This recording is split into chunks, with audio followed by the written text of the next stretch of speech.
Welcome back to the Fleeting Conversations podcast. I'm your host, Matthew Leffler.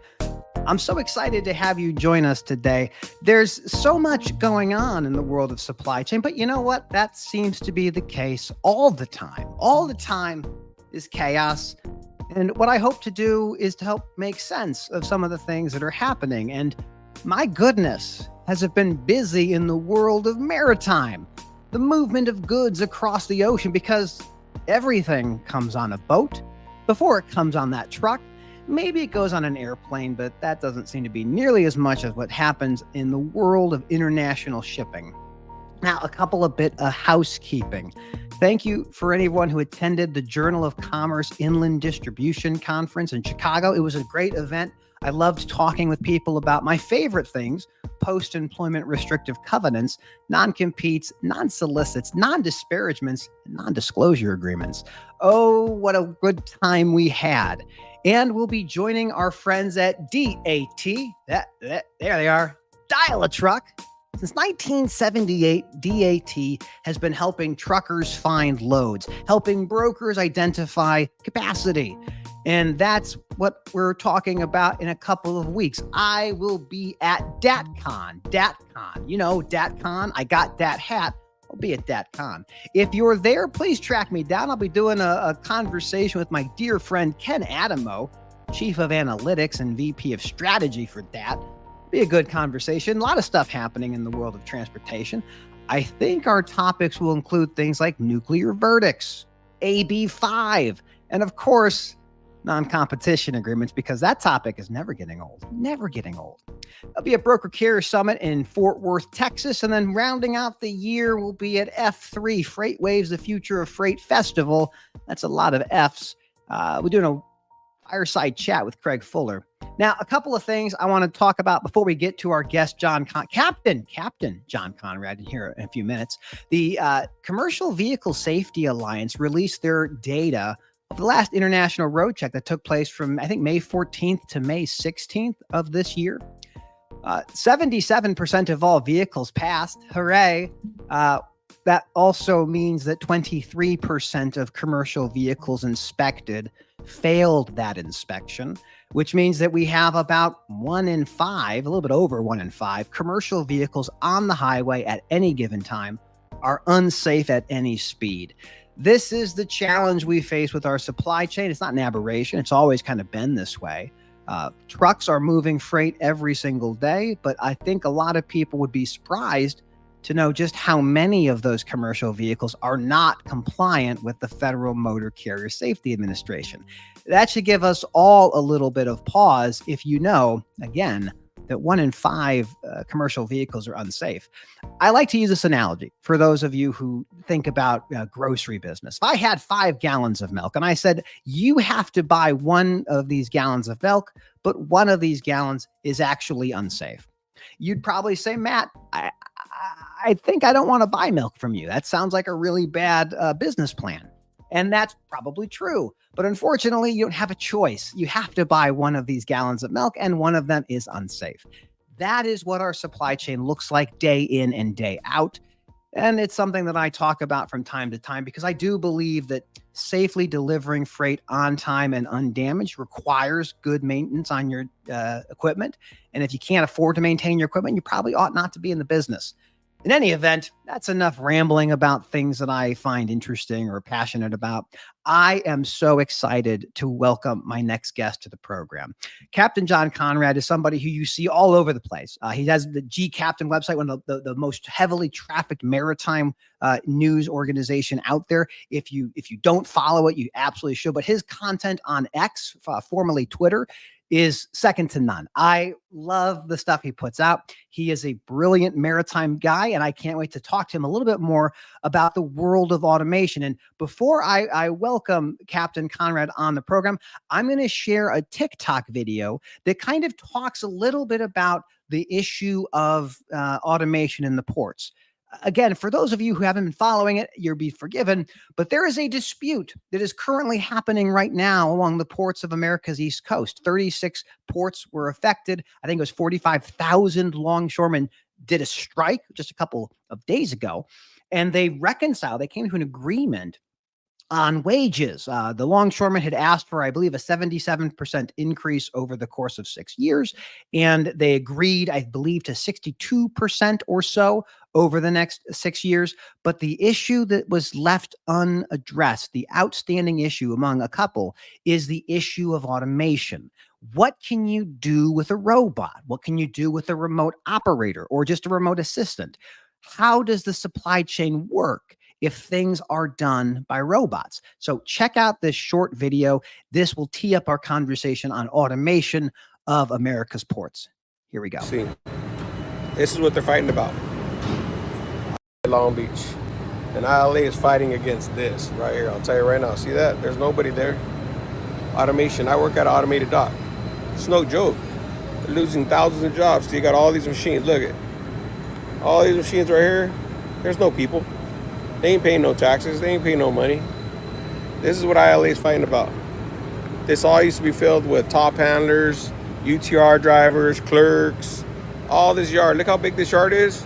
And there ain't hardly any people on this thing. This is what they're fighting about. I work at an automated dock right here, Port of LA, Long Beach. Keep fighting, brothers. Keep fighting. Now, without further ado, allow me to welcome Captain John Konrad to the show.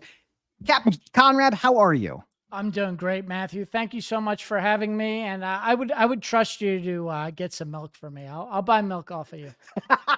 I fundamentally believe the next big innovation in supply chain is MaaS, milk as a service. Now, people say to me, Matt, milk as a service sounds a lot like just milk delivery, and you're right, but this is technology enabled. So I appreciate that. Is it raw milk? We're a raw milk family. When we lived in California, you can't buy raw milk, so we actually had to like buy shares in a cow. So that's incredible.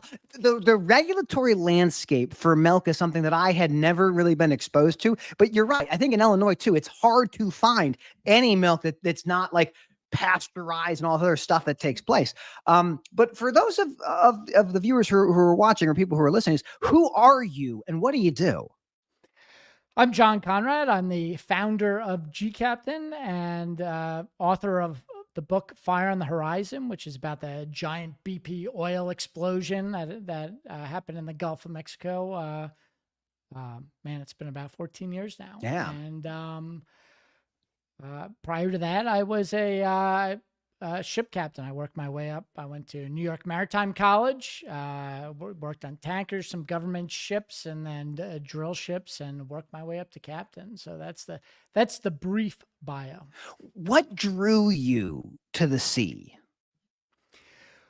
Well, I was born, I lived in the Bronx for 10 years, and my dad was a fireman, and, I'd gone to, Navy Week and then the Intrepid, and I said, the Bronx was pretty bad back then. This is the 70s, late 70s, early 80s. The entire Bronx was burning, and then my dad moved us to the worst house in the best school district. And, we had absolutely no money. My dad being a fireman, my mom being a nurse. I got beat up a lot as a kid, bullied a lot as a kid. And I remember going down to the yacht club and seeing people just kind of sail away. And I said, hey, this is my opportunity to escape. So I had two escapes. One was that. The other was, diving into computers. I was a computer nerd in high school. And then my guidance counselor, going to college says, what do you want to do? I said, I want to be a computer scientist, software engineer, go to Stanford, study that. He goes, there's no future in computers are so overrated. That's right. So I said, hey, I'll go to the Naval Academy then. So that's what I did. And unfortunately, my dad passed away from cancer, Agent Orange. I had a young brother and, oh, wow. And sister. And so I had to get back closer to home. So I went to New York Maritime College in the Bronx, and the rest is history. Well, I want to pull the thread you mentioned on bullying. This is something that I encountered substantially when I was a kid. So when I was a kid, I had a substantial stutter. So I sounded like Porky Pig. I had vocal nodules, so I sounded kind of like a mixture of Daffy Duck and Porky Pig. And it was brutal, the bullying that took place. Why were they bullying you? What was the target they did for you? Well, I think, first in the Bronx, I was, minority white kid in the Bronx, and it's just a rough neighborhood. You know, even if you're not a minority, it's just a rough place to live. And then we moved to probably Larchmont, New York, which is where all the Goldman Sachs guys go. And it's funny, it's only a 10-minute car ride between the two neighborhoods. But it's a different experience altogether. You know, in one place you lock your doors everywhere, and I always found it weird. Like, nobody in Larchmont ever locks their door. It's like, why are criminals robbing people in the Bronx when they can go 10 minutes away and rob Rolexes? I never understood it. But you know, we were Salvation Army. We bought this incredibly beat up house, and I remember it had the lowest tax bill in the town, but it was still $12,000 a year for just taxes. And it was, you know, basically an abandoned house that we refurbished, and we didn't have a lot of money to refurbish. So it'd be like one room a year for 12 years. But the school district was excellent. It had top schools in the country, and I did pretty well in school. And but I mean, you're walking in, kids, you know, their 16th birthday, they're driving BMWs to school, and I'm riding my bike with Salvation Army clothes. So I think, you know, kids, it's just different. I don't think there was any malice or anything else, but when you're not going on the ski hills, you're not going out sailing, you're wearing beat up clothes. Kids are mean sometimes.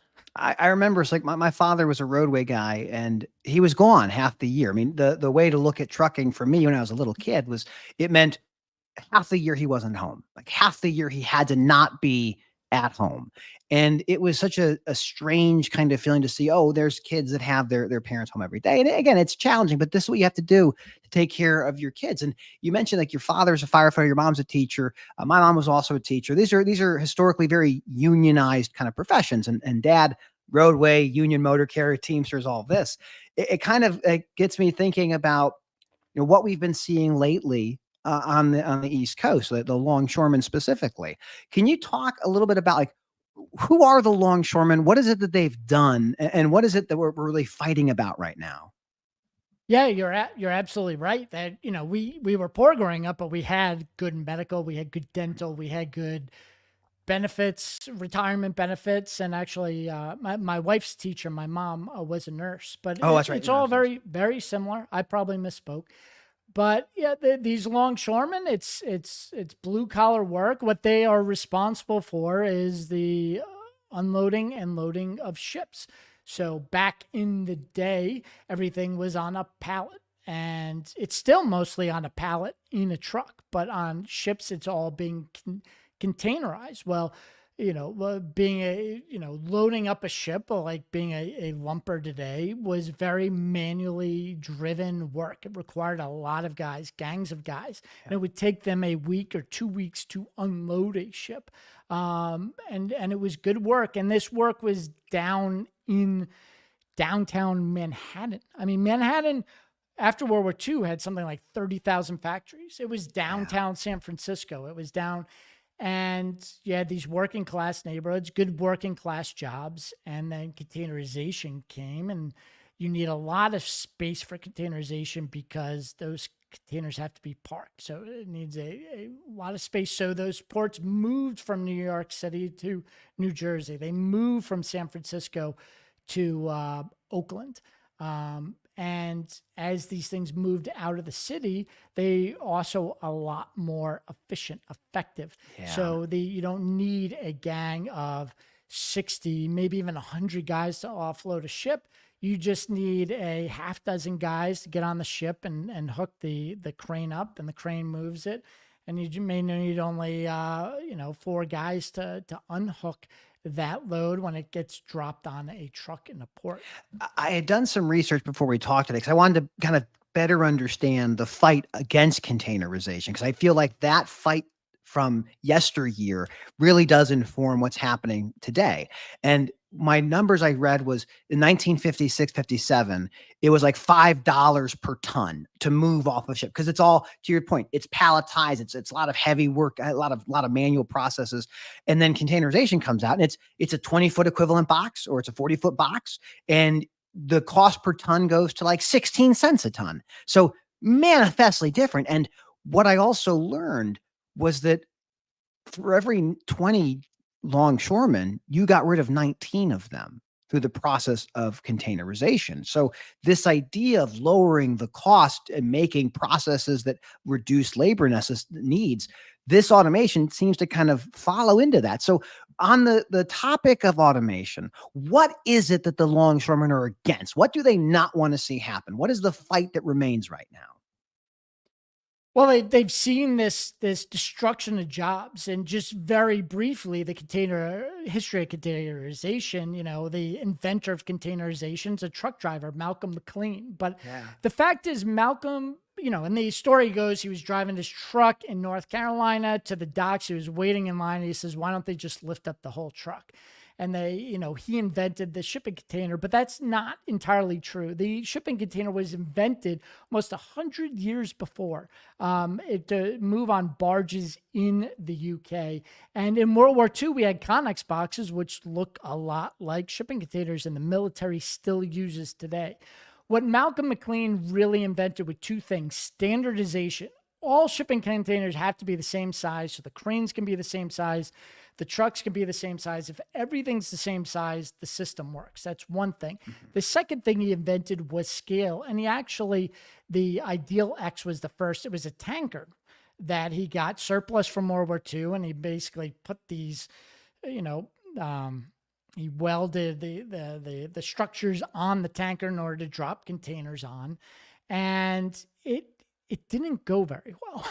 It didn't get much profit. Innovation's difficult. He built this huge trucking company, sold it all, to put all his eggs in this basket, and nobody wanted this. It was more efficient, it was better, but it didn't work very well. Wow. And what really saved him was him convincing the Army that this is what we need to do in Vietnam. So in Vietnam War, we were expending all of these munitions, particularly the Air Force bombs.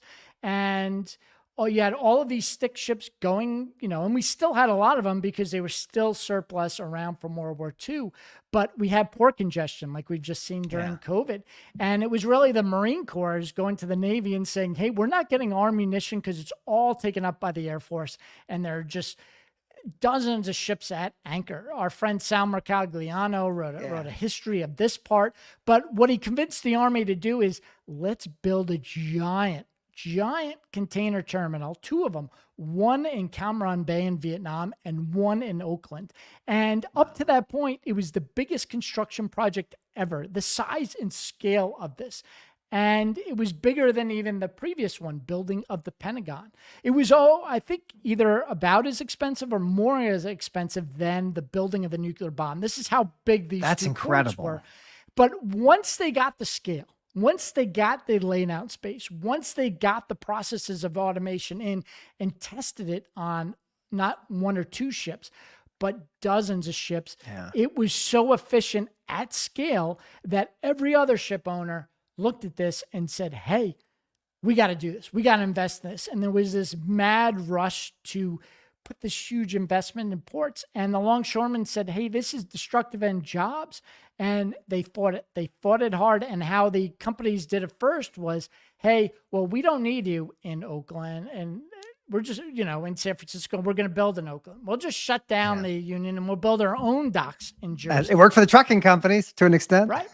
But then there were union votes in politics. And, this is also where Reagan really got his start. He fought this as governor, the longshoremen in California, using some dirty tactics, some not, saying that they were communists. And that kind of crushing of the longshoremen in California really gave him a political stage and let him come up to become president. So, but when they saw this thing, there was an absolute destruction of jobs. And as these things became more efficient, the jobs went away. So this is not a new fight. This is a fight that the longshoremen have for decades been fighting. And they see this automation as not just a reduction in jobs, but they see it as a potential existential threat that it could eliminate all longshoremen jobs. I don't necessarily agree with them, but that's their negotiating stance. That's where they're coming from. If you want to understand this strike, you have to understand that they think that they are going the way of the dodo if they let these robots in. Yeah, I think the point you bring up of this as an existential threat is so well taken, because you can't know where you're going unless you know where you are. And you don't know where you are unless you know where you've been. And so this is a long thread. And the history of supply chain, the history of logistics was founded on organized labor. You couldn't move goods across the United States without a highway system, but you could with yellow or roadway or CF. And the longshoremen were this thing that kind of held the nation together and could also stop the nation. But once the door gets open for innovation, and we'll look at containers as the initial innovation, you can't go back. You can't go back and say, you know what, this is cool, this is really efficient, but it's probably better to just throw human bodies forever. So for the longshoremen, they're thinking, okay, we have a short-term thing now, which is wages, and we have a long-term thing, which is automation. They did a really interesting move. They figured out wages, they figured out compensation, and they put these other items for future negotiation. And you told me there's a couple. So automation is what I'm thinking about. What else are the longshoremen really concerned about, and that we should know about this dispute as it's kind of unfolding? Well, there are two other major topics. One, and they're related, and I'm not the legal guy, so I can't go into this Sure. contract. Luckily, we have you here, but it's royalties and what are called touch fees, which are connected to the royalties. So one of the deals they made a long time ago is, there were just all of these people that were not needed. And, it's not just the people who touch the containers, but you also have the people who mark the containers and track them in the yard. And so when they say automation, it's not just about automated cranes, automated trucks and moving around the containers. They still have people who are tallying containers. And, the shipping companies, they're losing containers in this yard. There are missing containers that are somewhere in the port of New York and New Jersey, because the tally just got lost. And so, things like Bluetooth technology or just those non-touch Telematics, it can tell you where the box is. Absolutely. So they're fighting that as well. I forgot what your initial question. Well, exactly. So the two pieces, we have the automation, but also this non-crane automation. So royalties. So what do the royalties look like if I'm a longshoreman? How do I make additional money? What does a royalty actually look like? So when they started bringing in some of this is computers. So, they said, okay, well, let's still have a tally, but someone's got to enter it in a computer and then it's computerized. Well, when they computerized it, they lost a ton of jobs, and they've done other things to partially automate the process. And what the deal they made with the Longshoremen Union is, hey, we'll pay you guys, the basic salary, but just don't show up for work. So there's something like 25,000 longshoremen who are in the union, and they're part of this, and they're on strike, but they're not actually working.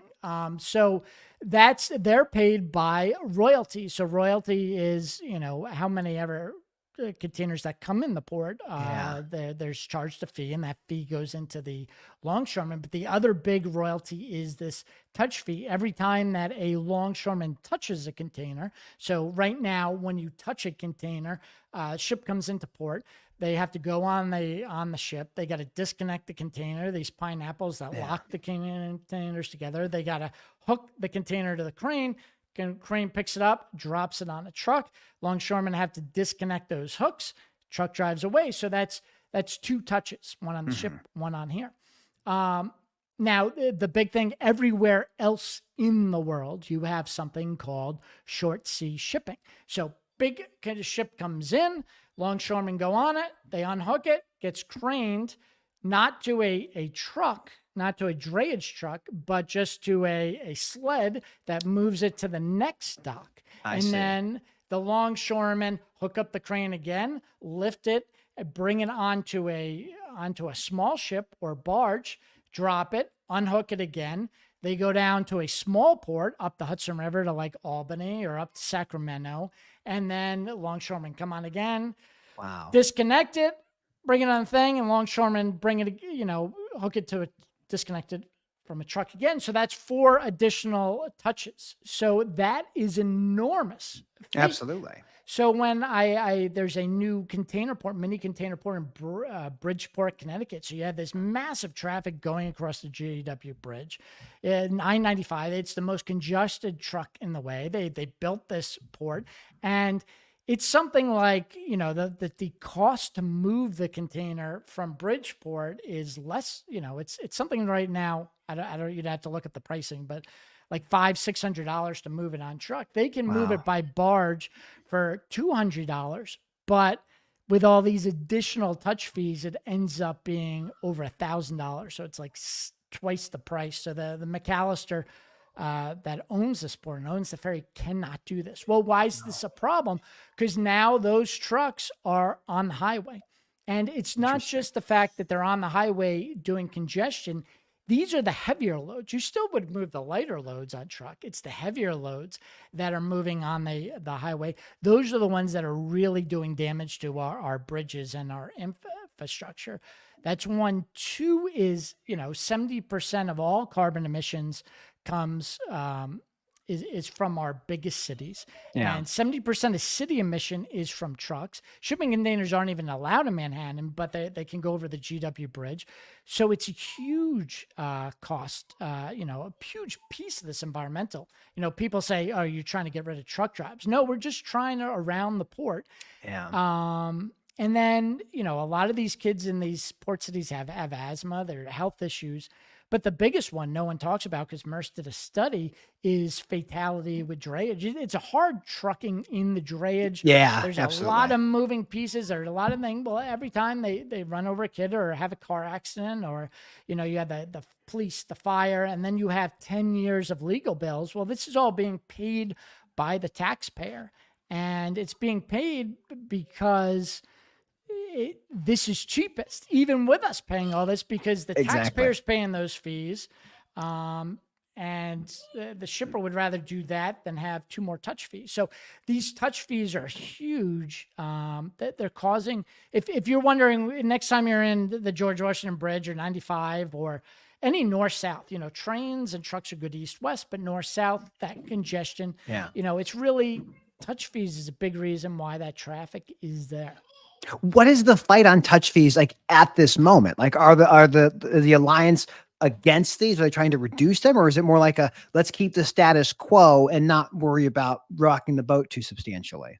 Well, now we're going to get very, very political and very into the union, and you have to understand that these unions, they have a history. So in World War II, Russia was our ally. Russia was really strapped for materials. We sent a lot of materials over to Russia.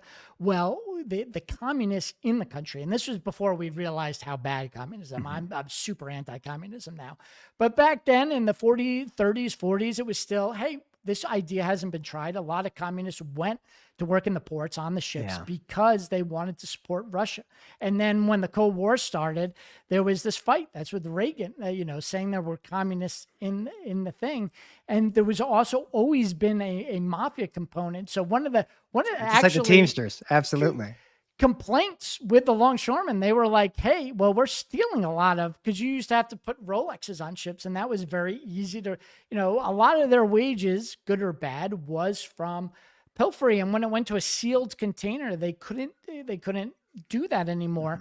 But, there's a lot of mafia influence, and a lot of that was knocked out by Giuliani and such. But that's the big question. But there are also these alliances. So one thing that they've done with that shipping container was supposed to go from the docks all the way to, say, the Home Depot distribution facility in Chicago, where the whole Midwest can distribute. Yeah. That's not how it works. They've gotten deals with laws and the drayage and the Teamsters Union that material, that shipping container, and when you open the side of a shipping container, it's just boxes, like packed. Yeah, just stacked inside of it. Just it's a bunch of bulk. But they have to move that to a local warehouse where everything's taken out. It's all put on a pallet, and then for the palletized, which is a lot less efficient, gets driven to Chicago. And the reason, and I can't go into specifics, but a lot of that reason, then it becomes pilferable. And this isn't something that the longshoremen, I'm not accusing any of them of being corrupt, but there were other corrupt entities around. And even if it's not corruption, that lack of efficiency of moving everything to a container, that moved a lot of longshoremen jobs to lumber jobs. So, so this is how we have now, and this is extremely inefficient. Well, the longshoremen, I'm sorry, the Teamsters, historically have fought in for these, even if they don't have a percentage of the drayage jobs, they want that inefficient system. So if you didn't have the touch fees, you would lose a lot of trucking jobs of barges moving not just up to Albany, but down to North Carolina, up to Maine, up and down the Mississippi. So this is where you see when the ILA went on strike, the Teamsters, they actually told Biden to get the F out of this discussion. Yeah. This is, they've been very well connected for decades, and there's a lot of these externalities and things that are behind the scenes. And you also have to look at the ILA as having a difficult time managing these super ports, Houston, New York, New Jersey. Now, if you had a lot of little ports around the country, how would you organize that union? Would some of them be able to create non-union jobs? So they don't really want the short sea shipping, even though it burns 1/10 of fuel, even though it removes things from highway and reduces fatalities and infrastructure. There's not a lot of desire to do it on the ILA. And then the ship owners, you have these mega ships. They're getting bigger ships. Yeah, absolutely. Those things are monstrous, like 11,000 containers or something. 25,000 containers. Wow. When I graduated, in 2000, 10,000 was a ginormous ship. Now it's 25,000. Well, why do they want that? Because the Maersk and the MSCs and the CMA CGMs, Hapag-Lloyd, the very big guys, these big ships cost a ton of money to build. If you wanted to start a shipping container, you used to be able to buy a ship for a few million and do these small runs. Well, now you need this, $60 million ship, and you need a lot of them. And by the way, the small ships can't go into the most efficient ports and you're paying for the big crane, you're paying for the big dock. So this really puts those big guys in an advantage. It locks out those smaller players. So the big guys don't want the smaller ports because that would open up potential competition for them. I think that the point you make about the big shipping companies, that's something that was so surprising to me. Is like, there's 10 of them, maybe 11. Like there's not a bunch of people with giant boats all across the world moving these. It's a very consolidated business. And as you talk about the barrier, the moat they could get to make with giant boats, that's not going to go anywhere. As we look kind of ahead, as we say, okay, the longshoremen have made a deal, tentative deal. They've extended this negotiation through January 15th. My feeling is we're going to see a much broader strike. I don't think an agreement gets made. I look at the initial strike as like them punching the face of the American people and saying, look what we can do. We can really hurt you. What do you think happens on January 15th? Is there a deal? Is there not a deal? How do we prepare for it? Yeah, to finish answering your question, so those touch fees go into the royalties, which pay people who lost their job, and it's not necessarily a bad thing. But now you get to this big automation question, and this automation is another way that shipping container, these shipping lines wanted to automate because it reduces labor costs, but also because it locks into the system. This is all about locking more into the system.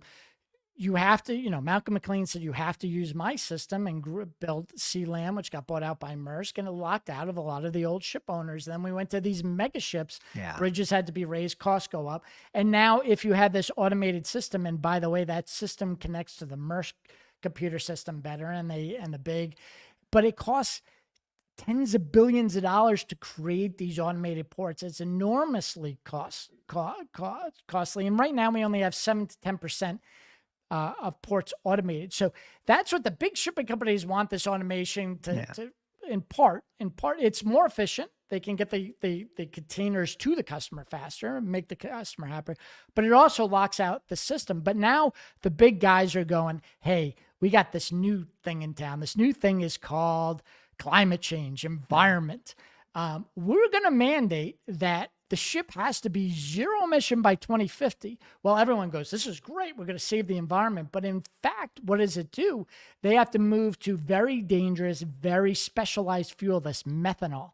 And that methanol, building a methanol ship is extremely expensive. And guess what? You need a special gas station at this port and on the other side of the port. So, you know, they're having these green highways from LA to Shanghai are going to be these green highways. Well, guess what? Maersk has the only one who can afford methanol. So they're the only ones who can do these highways. So they got this competition. Well, what does this mean? This means that they don't need the automation to lock out the competition anymore, to make sure they're the big guys. So the question is, we know the ILA does not want automation. They don't want any type of automation, and not even like the you know, basic automation, like reading tags on containers. You know, it still shocks me there are no GPS. You could buy a tile for your thing, and we're still losing containers. We have only a third of trailers in North America that have telematics. So it's a question of adoption and technology and subscription services. But I think you're right. There's an opportunity there. People still fight it. Right. So, but the question is, what does the other side want? Because they're, you know, the American public doesn't really get a say in this. It's USMX, which is made up of the terminals, but also these big shipping lines on one side, and the longshoremen on the other. Well, the longshoremen don't want automation. The big guys really wanted it 10 years ago, but now they got other ways to lock in. And by the way, one of the board seats, going back to everyone blamed the unions for being communists and they wiped it out, one of the big board seats is by Costco Shipping Containers, one of the largest in the world. That is run by the Chinese CCP. They have a communist on the board of this. And by the way, they don't have to say, press USMX directly and say, do this. They just got to go, hey, anyone who doesn't vote our way, you know, we're just not going to load your ships as fast in Shanghai. We're just not going to load them as fast in all the other ports they have. Well, what does this all tie into? Well, China, these are also military ports. We load military supplies. We have the largest number of bases around the world. You got to ask, does China want us to have efficient automated ports? Possibly not. So there are these other dynamics. You know, you bring in, you think it's a longshoreman and thing. Well, it's really Teamsters, and it's really infrastructure play, and it's really, you know, foreign governments. This is a lot more complicated than people understand. I love you bring up the military component. So like my understanding is the strike initially didn't affect the cruise industry, didn't affect the military ports for America. Those are still going to keep running. But for me, I look at the idea of automation as just another way hostile foreign powers can impact our operations. So my big concern on automation is, okay, let's say you can make an automated crane. Let's say you can make it as efficient and safe as possible. How do you ensure that it's going to be protected from a cyber attack or something? And just because the longshoremen can physically say, we're shutting down 35 ports, doesn't mean a hostile foreign power couldn't do the same thing if they understood how to get into the systems. How should we think about automation as relates to like cybersecurity and what a hostile foreign power might want to do to the United States? Well, they've already done this. The China Select Committee in Congress has found that, you know, almost all of our these big shipyard cranes are made in China. And they found that there are secret antennas inside this crane where China can dial in. And what you can do is, you know, speed up the motor so it goes out of tolerance all at once, the lifting up or the safety stops, override them. And you can destroy the crane right as you're, you know, say invading a country like Taiwan and shutting down this military capability. So the White House has had a paper. They've boosted the Coast Guard Cybersecurity Command, but you know, Coast Guard is the smallest military service and the least funded. So there aren't really people looking at this. Senator Mark Kelly and Representative Mike Waltz, Democrat and Republican, have a new Ships for America Act, which is addressing some of this. But we know that the Chinese these softwares in this crane, and there's money to replace them. So it's not even a what if. It's definitely happening, which is another thing that the longshoremen haven't talked about, but I think they should. In a wartime scenario, even if everything's working at efficiency, you're still going to load up barges, you're still going to load up smaller ships, and you're going to need manual labor for that. So this is these 25,000 longshoremen and our merchant mariners are working on, American ships, and there are only about 80 American ships in international service, where China has thousands of them, over 5,000. Why don't we build ships in America, John? Like, why are we not doing that? Like, I know it's probably not like I don't have enough time to digest. Like, what's the barrier that stops us from doing this domestically? How far down the rabbit hole do you want to get? That's the how many hours we got to. Let's say like a 5 to 10 minute, like, what was why did we, is it just a question of it's cheaper to do it offshore, it's better to do it that way, or is there some other reason why we just can't do that domestically? Because I think we'd want that capability. Well, you have to go back to the sailing days. So there's some technologies, and when you say the ILA is shutting down this automation stuff, there's some technologies which are adopted overnight. When the radio was invented, within a year, every ship had a radio, because it was just so revolutionary. You could call in ahead, and when you had a storm, and say, move cargo. But the sailing ship, they were around for 100 years after steam was invented. It was a slow. So this automation of ports, the ILA, and I think correctly, and the containerization, this is a slower process. Can we just stall it down? Well, 100 years ago, after the Civil War, we invented the steamship. We had the first monitor and the Maritime, and you learn. But we were so good at wooden ships that we wanted to continue making this. England built the steel ships, and we fell behind.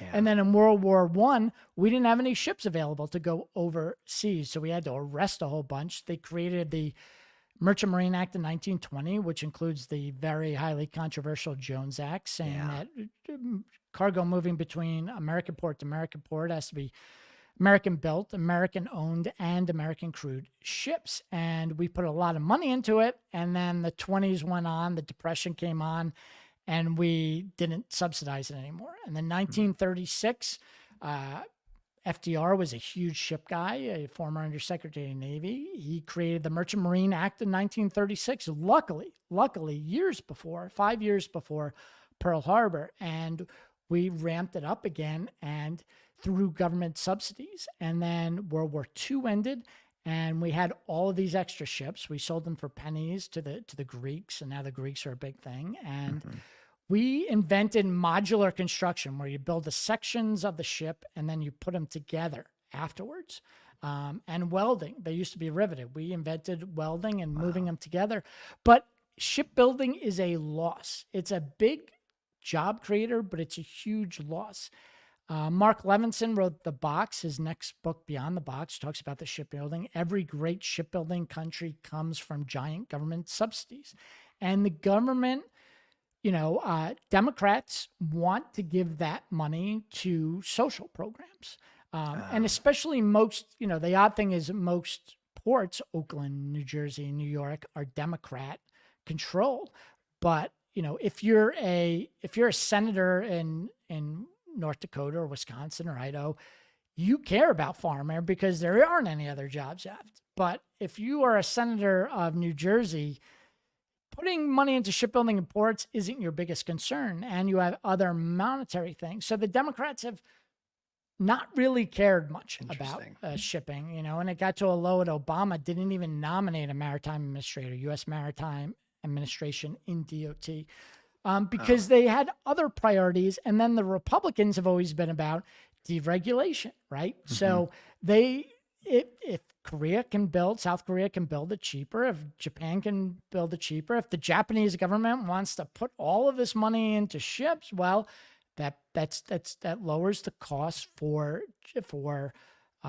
shipping lines. And the reason a lot of ship owners have gone to the American flag in the past and built American ships, because you had that American flag flying off the back. And what does that American flag flying off the back mean? It means that if you get attacked by pirates, if you get attacked by Houthis or anyone else, the Navy will come in and protect you. And we saw this with the Maersk, Alabama, Captain Phillips, the movie with Tom Hanks. Yeah. Where the Navy SEALs came and shot. Well, people don't realize there were dozens of ships taken over by pirates beforehand. Some of them owned by Americans, but they didn't have the American flag on the back. They didn't have American crew. And the Navy said, tough, you're on your own. And then the second they took an American ship, we're flying Navy SEALs and SWAT teams down. So that's been kind of the reason in the past why you want to put some specialized military, some cargo on it, because it's got that protection. But then we went, there hasn't been naval wars. There hasn't been much piracy, so nobody really cared. But now you have the Houthis in the Red Sea. You got the Russians in the Black Sea. So the question now is, does that American flag have value? And, the ILA, like you said, at first they shut down all container ships, and then the U.S. flag shipping companies say, hey, we got American Union. Most of our ships are American Union. Will you load us? And ILA said, yeah, we'll load you in. So this is another question. There are people on the national security side saying, hey, maybe it's not a bad thing if the ILA kind of strikes against the foreign and lets in American ships. And maybe we can get the automation on the American ships, because that'll bring more union jobs into our maritime industry. And hey, maybe some of those longshoremen can get better paying jobs in the merchant marine and ships. So there's a lot going on behind the scenes that people aren't talking about. Do you think there might be a renaissance of American shipbuilding? Like we talked about other fuel types, like we have aircraft carriers running on nuclear. We have submarines running on nuclear. Like, is there a path for American-made ships that run on a power source that might be far more efficient, like nuclear? Is that even feasible, or is that like absolutely bananas? I should be shut up right now. Oh, we built a nuclear ship, the NS Savannah. It's in Baltimore. You can go down and take a look at it. It's a beautiful ship, but we only built one. And the problem back then was, again, the union things. The guys who were on this nuclear said it's a lot more dangerous. We want higher pay, and there were union conditions, but also a lot of the countries around the world. I think New Zealand was the real big one pushing, saying we don't want this nuclear danger in our ports. And then the other issue with nuclear is the decommissioning is very expensive. I see. So, every other ship, the cost is in the front end. You got to build it, and then you just run up it on a braid beach and turn it into rebar down in and get that scrap value. When nuclear, that price is in the decommissioning. This was sort of the hope with Yucca Mountain, where we could die, put nuclear stuff way down in the buried all mountain. deep. But they said, that's Native American land, and we have to respect the value. So that closed. So no one's that's a piece that has to be done, and the international regulations have to be done, and there are people definitely working on it now. The smaller modular reactor, we don't need a big reactor on board the ship like we have on our aircraft carriers and on our submarines. Can we put a more plug and play? So I'm very excited. I think this is the future. I hope we do invest in it, but there are questions to be seen. Now, the last question I have for you is two more, but this is one I think you're probably one of the best qualified people to think about. You mentioned Taiwan, and I've thought about Taiwan for years, because if there's any spot in this world that can generate the next major battle between the truly big nation states, that kind of is one that I think about. So we've seen Russia invade Ukraine, and the international community has been, don't do it, but we're not going to really get involved. Like, we're not going to jump in there and put our human beings in place. We see Israel and Gaza, and Israel saying, I need to protect my territory. I'm going to take some of this land. And that's kind of, again, the people wring their hands of it, but they're not like jumping in and saying we need to send resources. China has always said Taiwan is theirs. That belongs to them. It's part of their territory. They don't like to think of it as something separate and apart. And if you go back into like the World War II era, that was the government of China that just fled from Mao's group that was taken over. So do you see a conflict developing there where China says, okay, we're going to take it, and who's going to stop us? What do you think about that? Because that's one of those kind of supply chain black swan events that I don't think anyone's talking about, but it's something that I think about all the time because I worry about everything. Do you want to worry more? Or? yes, I'm not scared enough, John. I need to be terrified. I need to be able not to sleep at night. It's bad. I mean, she says that they're going to take it by peaceful means or unpeaceful means. You have what's the Davidson windows saying that the Navy's now trying to ramp up shipbuilding. You have the Ships Act, which isn't passed. The Secretary of the Navy is trying to invite Korean ship owners into the United States to rebuild their shipyards. They just purchased Philly shipyards. But China has 250 times the shipbuilding capacity of the United States, and not just shipbuilding, but also damage and repair. And they have a larger Navy than us, and their Navy is all concentrated in one area where ours is spread around the ocean. So it would be very difficult to stop them from a war against Taiwan. But there are all these other issues that come into play. It's like these big ship owners, they want to side with the United States, but China's the big customer right now. China's been buying ports all around the world. China, our problem in the Red Sea right now is the Houthis, and we trace it back to Iran. Iran's giving the Houthis missiles. It's all done. But who's giving Iran money? Well, it's China's purchasing the oil from Iran. The other big places is Black Sea. Well, there are mines in the Black Sea preventing the grain from Ukraine to coming out. Well, we now know that they say we're not giving Russia munitions, but by the way, we're giving them all the industrial material to build their own munitions. Exactly. So China ties into this very nicely in this thing called the Davidson window, where the peak imbalance between China and the United States is going to be in 2027. It's also scary too, the fact that everyone thinks, oh, this invasion is going to happen and they won't touch our bases, or they won't do this, or China's not stupid enough to do it. Well, if you look at the beginning of every war, right, in our historical lens, when you look at it in high school, we've had decades to kind of coax the message, say absolutely, this makes sense. But every start of war is bat crazy. Like the Germans going through the Ardennes forest, single file, like any Air Force could have taken them down. Japan bombing Pearl Harbor, which had the greatest fleet, that was a huge risk. And any the South attacking the North. I mean, these huge in Bull Run. Any war never starts the way you think it's going to start. Absolutely. So, and here's the big thing with Taiwan. It's not up to me. It's not up to you. It's whenever you read, it may be wrong, China's turning into a dictatorship. Chairman Xi is the one who makes the decision. And as we saw with going into Ukraine war, remember everyone was saying this is absolutely ridiculous. It's not going to happen. Putin couldn't possibly be this dumb. Well, when you have one person making the call, he could have a bad day, or there could be other things, or he just wants his stamp in the history book. So that's the danger thing. No one knows. No one can tell for sure, will it happen or will it not? Because it's up to Chairman Xi, and until you can read his mind, we don't know.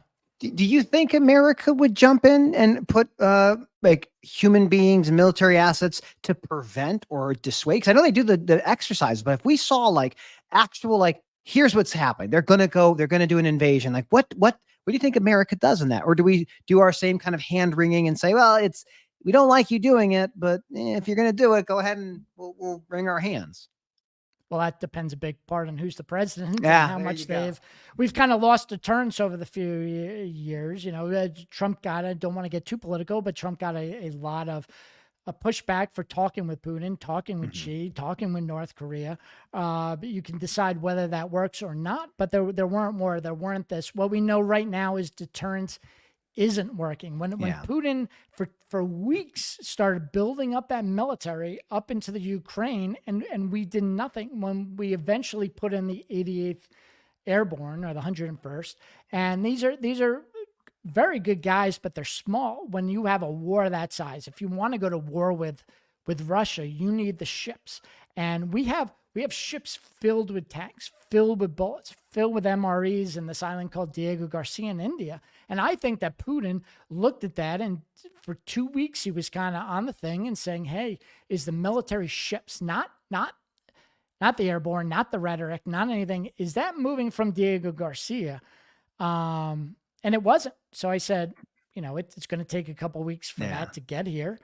It's not moving. So what's our deterrence? I think we've we've forgotten the importance of parts. We've forgotten the importance of shipbuilding. We've forgotten the importance of maritime diplomacy, of trade. Everything's been so cheap and works so well for such a long time that we just don't have that understanding of maritime. And this leads to the big question with the ILA. Why did they do this? And there's automation, there's ports, there's pay, there's all of these factors. But if you talk to Daggett, another issue that he said is he's just sick and tired of Americans not paying attention to the importance of maritime. That's right. The New York Times used to have a dock reporter. If you go down to the Battery in Manhattan, where the Staten Island ferry is, there used to be a building there. Every piece of paper in the country had a journalist there looking at the ships, looking at the trade, talking to captains. That's all gone. We got G Captain, we got Freight Waves, we got a few others, but Daggett's upset that Americans don't understand the importance of longshore. They don't understand the importance of, if these ports get shut down, how much an effect it will have on your life. And he's particularly mad that these big ship owners are making billions of dollars off the backs of Americans. And they're foreign powers, in some cases hostile foreign powers. Yeah, and some are allies, but again, an ally like Maersk, which is Denmark, close ally, CMA CGM, which is France, close allies, but they also have paying customers, and the paying customer is China. So, what's going on behind the scenes? But I think Daggett's trying to he's clearly said this. He says, I want to make a stink in the news. I want this to get on the New York Times, on CNN, because America has to wake up to the importance of these longshoremen and the jobs. And he's not saying it directly, but I think I'm hearing from my sources in the union, these other unions, the Maritime Union, the Teamsters Union, they're all getting crushed by China. And this is a part where China's got it's a pressure point for the United States, and he wants to wake up the country. He wants more podcasts like this and talking about it. So they got their pay, but they still got automation. They still got these royalties, these touch fees, and he's still, will this Ships for America Act, Senator Kelly, Representative Waltz, will that get passed? Trump had a maritime desk in the White House. He closed that up day one. And the thing, will that desk be back there to coordinate State Department and, anything else? Hollywood, you got State Department selling for Boeing, selling parts. Right. Maritime, it's like, and not to say it's, this is the Republicans' fault. They closed the Merchant Marine Committee in Congress. Newt Gingrich did. They liked the deregulation. Democrats wanted to put the money in other things. This isn't, as we've seen with Waltz, who's on Fox News, go Trump all the time, and Kelly, who was number 3, runner up for Kamala Harris as a VP. This is something we can agree on. And there are a lot of people in Washington saying, Daggett's got a point, but the people don't understand. You don't understand. I could. This is such an interesting topic because I think most Americans don't think about supply chain at all. No. And if they do, they start thinking about, okay, I didn't get toilet paper, or I can't get that curtain rod in 2 days. And now I wonder about supply chain. But it's a question of national security. And when Carter signed the Motor Carrier Act in 1980, we didn't really necessarily know what that would do to unionized truck drivers. But for the truck drivers who occupied that space back in the 70s, 60 to 70% of all truck drivers were union. They were union Teamsters. Yep. And today it's like 5% or less. It's not a massive amount. And it's one of these fascinating, stories of you come for one, you destroy it, you lose the capacity, and then you become an economy that is based on no ability to make anything of value. You basically just consume things, you consume services. I could talk to you forever, John. Well, don't get me started on Carter, because he sold the Panama Canal for $1. One of the great wonders of the world. We have to have you back on the show. I want to thank you for making time today. Where can people find more of your content and what you do every day? gcaptain.com is our newsletter where we put the majority out. Please subscribe to the newsletter when you get on. There might be a pop-up or something on the side. And then you can pick if you're more interested in the defense or logistics. gcaptain on Twitter, and my Twitter handle. I do, I try to put the professional stuff, the well-researched stuff on the gcaptain handle. If you want to get a little more into the weeds, at John Konrad, spelled with a K on Twitter. That's where I push some of the, the deeper stuff. Well, I will make sure to link that all in the podcast. Stuff. I can't thank you enough for making time. Thank you for joining us, John. Captain John Konrad. I really appreciate you joining us today. Have a great rest of your day, my friend. Thank you so much. This is important. Share Matthew's show with everyone, because as Daggett says, I think we all agree we need America to wake up. So get your cousins, your friends, even if they have nothing to do with freight, share his show, because this is a big national security and economics question. Thank you so much, my friend. Well, there you have it, everybody. You might hear the twins crying in the background. It's lunchtime.